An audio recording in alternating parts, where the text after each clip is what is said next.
Flying Scotsman and my brothers were all green, explained Gordon one night in the shed. It was all very well in its way, but now I prefer my blue. It makes me different, you see, and that's very suitable for an important engine like me.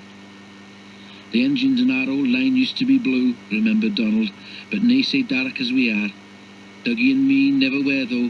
We had to be black, say blue makes a nice change.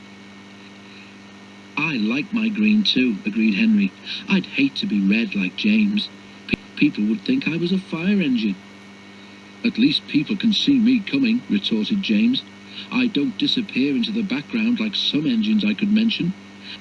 If it wasn't for the noise, you'd need a yellow and black front like Mavis.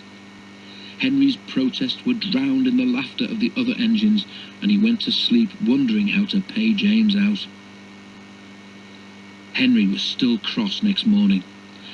What can be wrong? What can be wrong? Wondered the coaches anxiously as Henry pulled noisily away from the big station.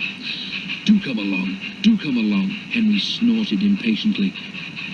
They had a fast run, but it didn't improve Henry's temper. He bumped the coaches when they reached the end of the line, and again when he backed onto them for the return journey. He simmered angrily while the fireman fastened the coupling. No one noticed a rattle from beneath Henry's footplate as he snorted away, and soon the train was running well. Hurry, hurry, hurry, puffed Henry. Faster and faster they went. At last, Henry began to feel better. Suddenly, he heard a crack from below his cab. Look out, shouted the driver. He applied the brakes while the fireman scrambled forward to the footplate. He was just in time. Both men watched in horror as a widening gap opened between Henry and his tender. Henry stopped as soon as he could. The automatic brake halted his tender and the train some way behind. We must drop Henry's fire, said the driver urgently. It will be dangerous to let him boil dry now that we can't get more water from the tender. The fireman agreed. Sorry, old boy, he said to Henry, just when we'd got it going nicely too. But if you hadn't banged about so much, you wouldn't have broken your tender coupling. While the fireman dealt with the fire, the driver went back to tell the signalman what had happened.